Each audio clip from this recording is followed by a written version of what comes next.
The quantum sensors aboard Earth's supposedly primitive satellites detected the Vanguard Coalition fleet long before they announced their presence. Admiral Sarah Chen stood in the dim light of the Global Defense Command's underground facility, studying the holographic display of approaching vessels with practiced calm. 37 ships, all bearing the distinctive crystalline architecture of the Coalition, were decelerating towards Earth's orbit. "They're earlier than our intelligence suggested," General Marcus Zhang noted, his weathered face illuminated by the soft blue glow of the display. "The Arcturus listening post caught their quantum wake 3 days ago." Sarah nodded, her fingers dancing through the hologram to highlight the largest vessel, a behemoth nearly 2 kilometers in length, the Celestial Dawn.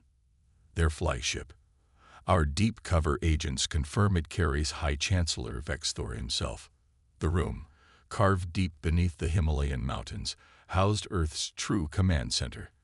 While the public saw a world of nation-states still struggling with basic spaceflight, the reality was far different. Humanity had unified decades ago, when the first alien signals were detected. Not in government, that remained deliberately fragmented, but in purpose. "Status of Operation Masquerade?" Sarah asked, turning to Dr. Elena Rodriguez, head of Earth's technological camouflage program. Elena's dark eyes sparkled with pride. "Perfect. Our orbital infrastructure appears exactly as primitive as we want it to. Solar panels with visible inefficiencies, clumsy chemical rockets, and communication satellites that still rely on radio waves. The Coalition scans will show exactly what we've spent 30 years crafting. A technological facade." The deception had been meticulous. Every visible piece of human technology was carefully designed to appear decades, if not centuries, behind its actual capabilities. Real human advancement happened in hidden facilities, shielded by quantum fields that made them appear as natural formations or defunct mining operations. A soft chime announced an incoming transmission. Right on schedule, the Coalition's message began broadcasting on all frequencies, their translation matrices converting it to Earth's major languages. "People of Earth," the message began, High Chancellor Vexthor's voice, carrying the artificial warmth of a predator approaching prey. "The Vanguard Coalition extends greetings to your developing world. We have watched your progress with great interest and believe the time has come to welcome you into the galactic community." Sarah exchanged knowing looks with her colleagues. The Coalition's pattern was well documented by Earth's intelligence network. They would offer protection, demand resources as payment, and slowly strip mine any world that accepted their benevolent guidance. "Commence Operation Echo," Sarah commanded. Across the globe, carefully prepared responses began. Politicians expressed excitement tinged with fear. Military leaders made shows of panic about the superior forces. And most importantly, Earth's quantum-encrypted communications remained completely hidden, coordinating the greatest theatrical performance in human history. "Your world shows great promise," Vexthor continued, his holographic form materializing in the command center. "We offer you the protection of the Coalition fleet, access to our trading networks, and guidance in your technological development." His smile widened, revealing rows of crystalline teeth. "In exchange, we require only modest contributions to ensure the security of our shared space." The demands followed: rare earth elements, precious metals, and exclusive mining rights to Earth's asteroid belt. The Coalition expected either immediate capitulation or frightened negotiation. Instead, they received carefully crafted delays and requests for clarification, all designed to buy time while Earth's real fleet maintained its perfect invisibility. "Send the prepared response," Sarah ordered. "Make sure our artificial satellites show the expected panic signals, and inform our allies in the resistance that Phase 1 has begun." As the message was transmitted, full of appropriate awe and nervous gratitude, Sarah allowed herself a small smile. The Coalition thought they were springing a trap on another primitive world. They didn't realize they were walking into one themselves. Humanity had spent generations preparing for this moment, building alliances with other species who had also chosen to hide their true capabilities. In the darkness of space, Earth's quantum-shielded vessels waited silently, their crews ready. The Coalition's practice of technological suppression and resource extraction was about to meet its first real challenge. They thought they were dealing with a primitive species taking its first steps into space. Instead, they faced a unified humanity that had been reaching for the stars in secret, building strength and gathering allies, while maintaining a carefully crafted mask of weakness. The game had begun, and Earth was playing for far higher stakes than the Coalition could imagine. As Sarah watched Vexavor's hologram gloat about the Coalition's generosity, she thought about the hidden fleets of a dozen primitive worlds, all waiting for Earth's signal. The chains of exploitation were about to shatter, and the galaxy would never be the same. High Chancellor Vexthor's satisfaction grew as he reviewed Earth's latest communication. The primitive planet's leaders were practically tripping over themselves to appear cooperative, requesting only minor clarifications about resource quotas and extraction schedules. Everything was proceeding according to standard protocol for technological suppression of a developing world. In his private chambers aboard the Celestial Dawn, Vexthor activated his secure communication link to the Coalition's central command. The humans are responding exactly as expected. Their technology is precisely where our long-range scans indicated, barely capable of reaching their own moon. They'll be an excellent addition to our resource network. The crystalline walls of his chamber reflected his smug expression as he studied the holographic display of Earth's orbital infrastructure. Primitive satellites cluttered low orbit, most still using solar panels for power generation. Their space stations were crude assemblies of metallic modules, constantly requiring maintenance. Everything spoke of a species just beginning to grasp the fundamentals of space travel. Deep beneath the Pacific Ocean, Dr. Maya Patil monitored the Coalition's scanning attempts from Earth's Quantum Research Center. The facility, hidden within an artificial volcanic vent system, housed some of humanity's most advanced technology. She watched as the Coalition's probe beams harmlessly passed through their quantum camouflage fields. "They're not even looking for our frequency masking," Maya reported to Admiral Chen, her fingers dancing across holographic controls. "Their arrogance is working in our favor. They assume anything beyond their detected technology level is impossible for us to achieve." The Coalition's scans were impressive, for technology that was 3 centuries behind what humanity had actually developed. Earth's true technological advancement had taken a different path than most species, driven by the necessity of secrecy after detecting the Coalition's activities decades ago. While the Coalition focused on crystal-based quantum computing, humanity had developed organic quantum processors. Where they used visible energy shields, Earth had created phase-shifted defensive systems that existed partially in other dimensions. Every aspect of human technology had been designed not just to be effective, but to be invisible to conventional detection methods. "Signal from the Resistance," General Zhang announced, reading from a quantum-encrypted display. "The Arcturian fleet is in position. The Centauri defense grid is armed. We're just waiting for the Coalition to make their move." Sarah Chen nodded, watching as more Coalition ships arrived in Earth's system. They were positioning themselves for standard intimidation tactics, showing overwhelming force to ensure compliance. "How many worlds are ready to rise up?" 15 confirmed, Zhang replied. "All species the Coalition thought they had successfully suppressed.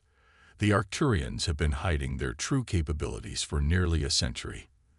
The Centauri for even longer." The Coalition's success had bred predictability. They'd never considered that their victims might be coordinating, sharing technologies and strategies through channels they couldn't detect. Each suppressed world had developed its own specialized technologies, all carefully hidden behind facades of primitive development. Maya's console chimed softly. "The Coalition is launching their resource survey ships. They're right on schedule." The small fleet of automated vessels began spreading out through Earth's system, their sensors probing for valuable minerals and elements.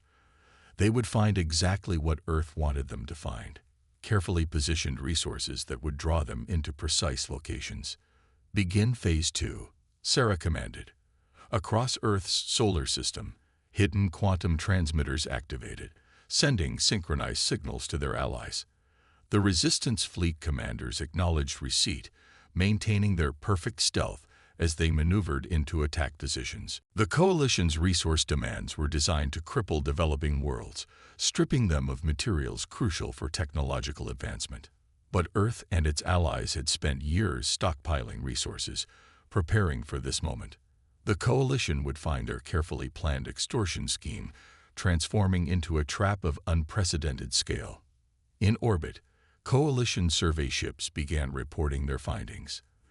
The data was promising.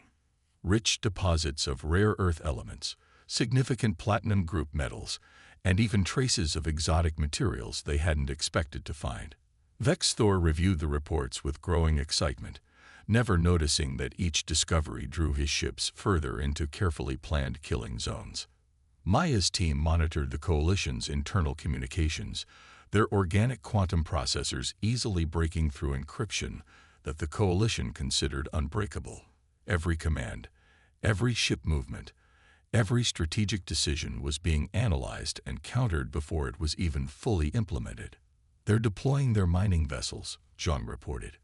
"Estimated time until they're fully committed to resource extraction: 3 hours. Sarah allowed herself a small smile. "Inform all resistance cells. Final positions in 2 hours.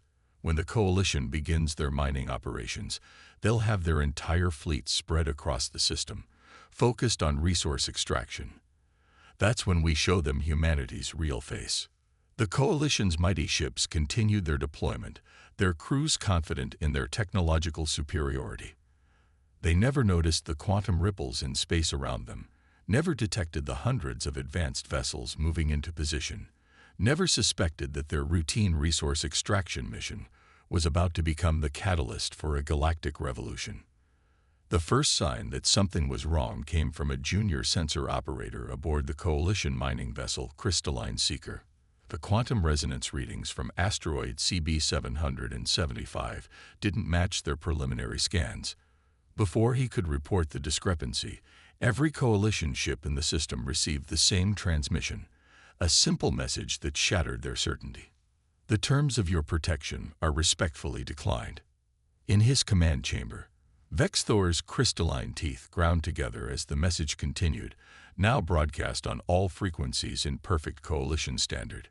Furthermore, the Vanguard Coalition is hereby charged with systematic exploitation, technological suppression, and attempted extortion of sovereign species. "Trace that transmission," Vexthor commanded, but his crew's efforts proved futile. The signal seemed to come from everywhere and nowhere, defying their most sophisticated tracking systems. In Earth's Quantum Command Center, Sarah Chen watched as the Coalition fleet reacted exactly as predicted. Their ships began clustering into defensive formations, weapons charging. "They still think they're in control," she noted. "They haven't even considered checking for cloaked vessels." Maya's hands flew across her console, coordinating with the hidden resistance fleet. "All Allied ships report ready. Quantum synchronization at 100%. The Arcturian defense grid is online, and the Centauri have their dimensional shifters charged." The Coalition's response came swiftly, their ships moving to surround Earth. "Your defiance is noted." Vexthor's voice boomed across all channels. "However, you seem to misunderstand your position.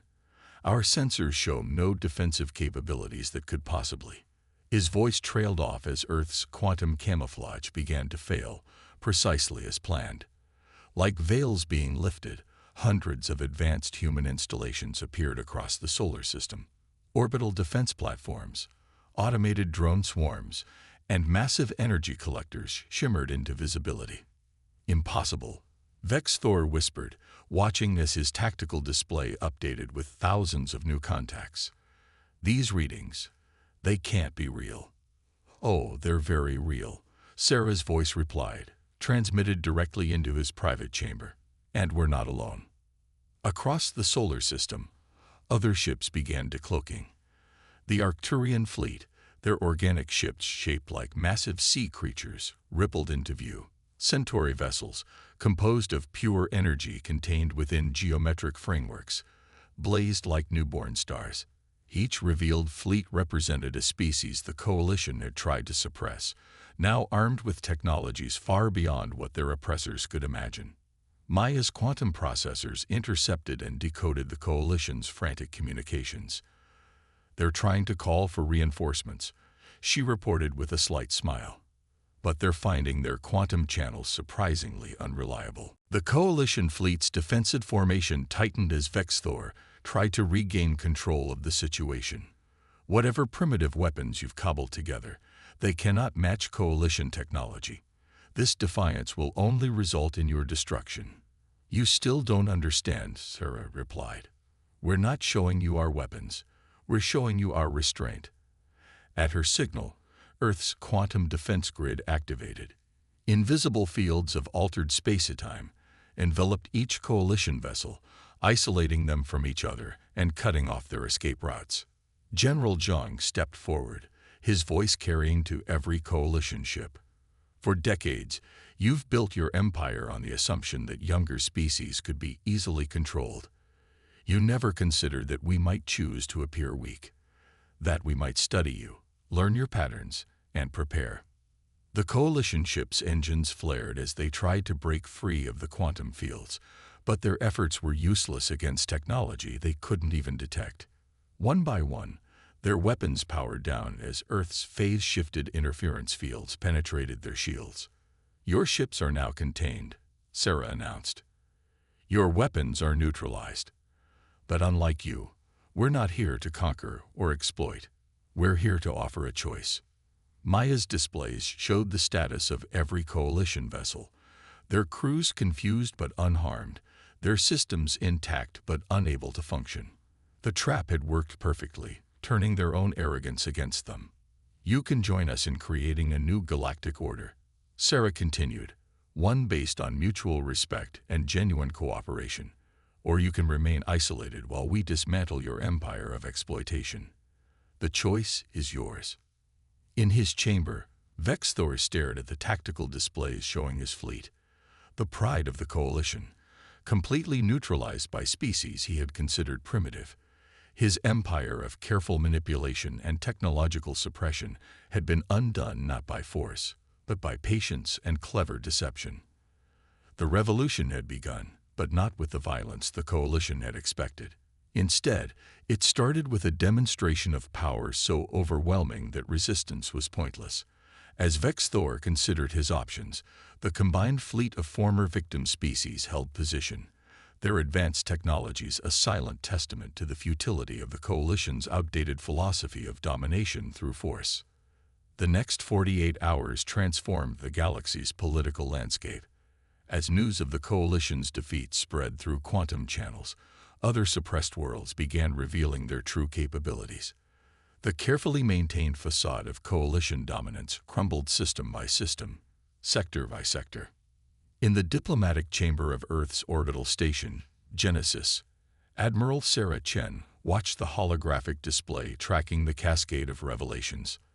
The Proxima Centauri colonies, long thought to be primitive mining outposts, unveiled massive antimatter production facilities. The Sirius Alliance dropped their pretense of being simple agricultural worlds, revealing automated manufacturing capabilities that rivaled the Coalition's best facilities. Another transmission from the Coalition Central Council, Maya reported, her quantum processors decoding the message in real time. They're requesting an immediate ceasefire and diplomatic negotiations. Sarah exchanged glances with the holographic representations of their allies. Ambassador Kitol of the Arcturians, First Speaker Lux of the Centauri, and dozens of other leaders who had maintained their species' masks of weakness for so long. "The Coalition's remaining fleet elements are standing down," General Zhang added, studying tactical updates. "Their local governors are surrendering to indigenous forces across 17 sectors. The House of Cards is collapsing faster than we anticipated."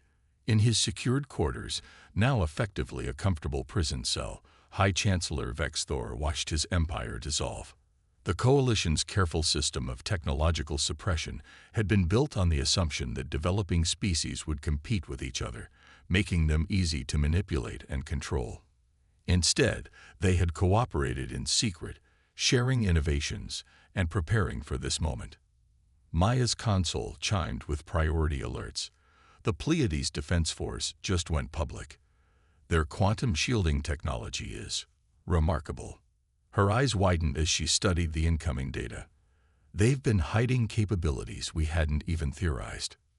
This was the true power of the revolution, not just the overthrow of coalition authority, but the synthesis of technologies and ideas that had developed in secret. Each species, forced to find innovative ways to advance while appearing primitive, had explored different paths of scientific development. Signal from the Arcturus Deep Space Array, Jean reported. They're tracking coalition reinforcement fleets turning back. Word of our capabilities has reached their central systems. No one wants to risk their ships against technologies they can't even detect. Sarah nodded, remembering the years of preparation that had led to this moment. Begin Phase 4. It's time to show them our real proposal. The Genesis station's quantum fields rippled, revealing its true form, not the crude assembly of modules the Coalition had seen, but a magnificent structure of advanced materials and energy fields. In the main diplomatic hall, representatives from over 30 species gathered, both physically and through quantum projection. For too long, the Coalition has stifled innovation and cooperation in the name of control, Sarah addressed the assembled delegates.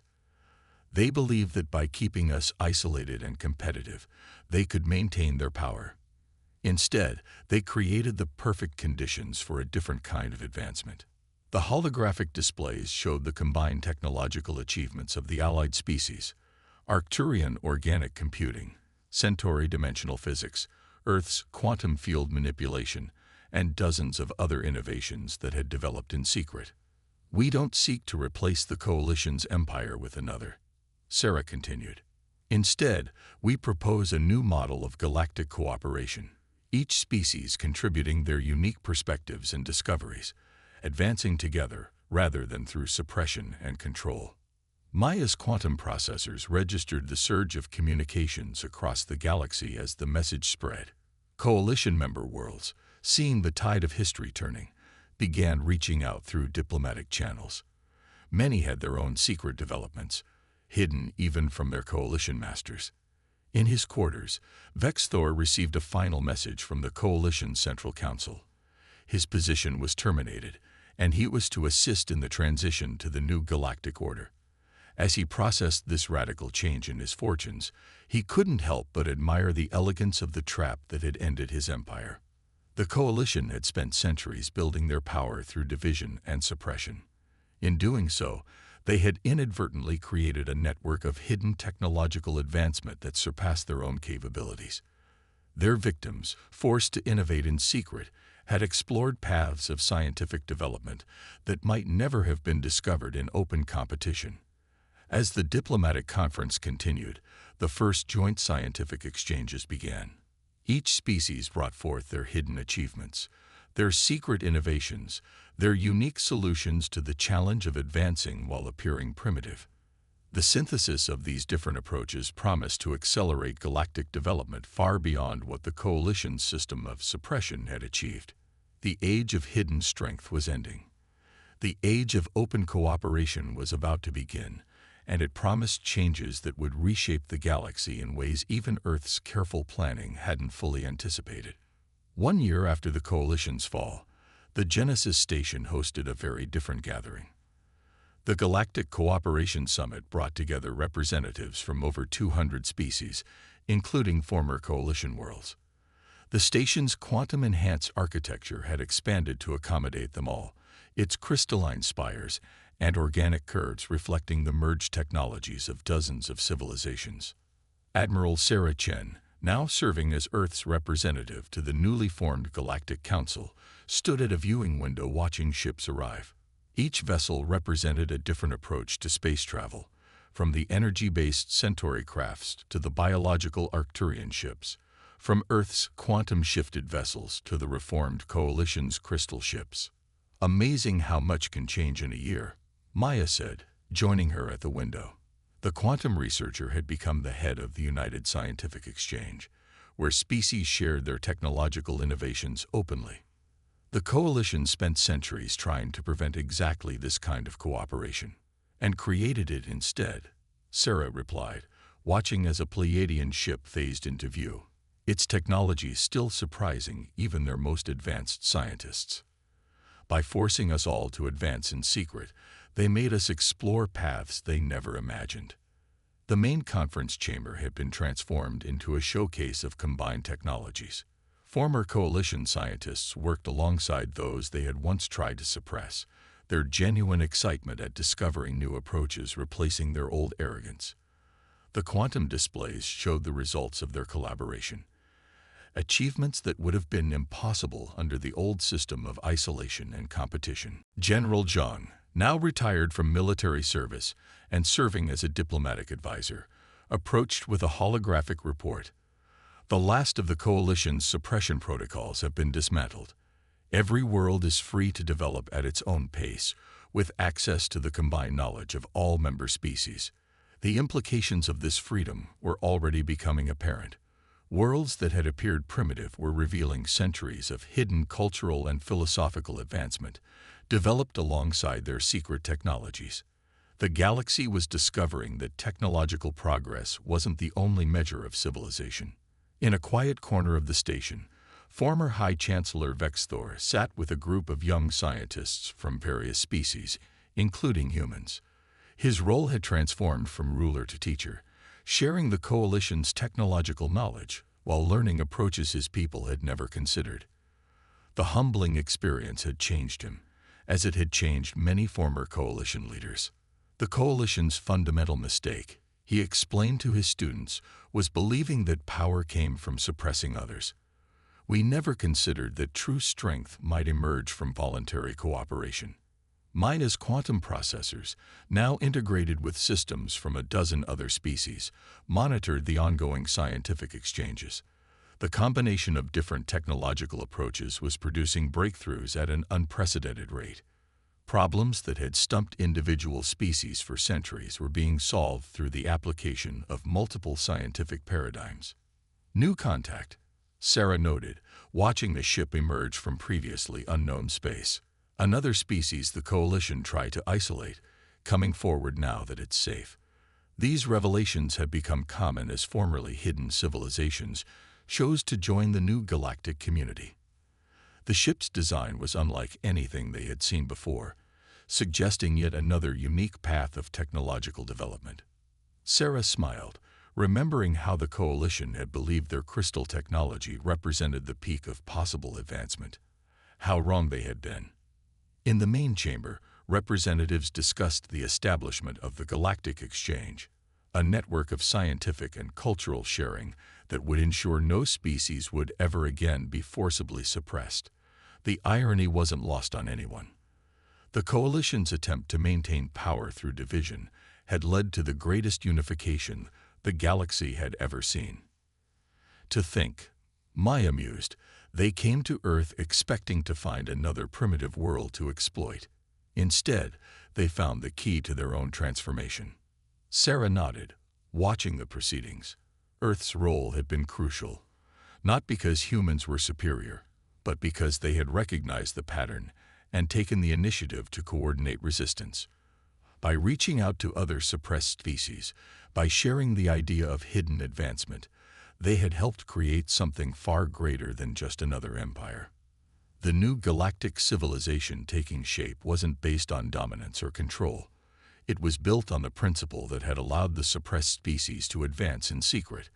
The idea that true progress comes from cooperation, innovation, and the free exchange of ideas. As the summit continued, ships of all designs continued arriving, each bringing new knowledge, new perspectives, and new possibilities. The age of suppression was over. The age of hidden development was ending. A new era of open exchange and mutual advancement had begun, and its potential seemed as limitless as the galaxy itself.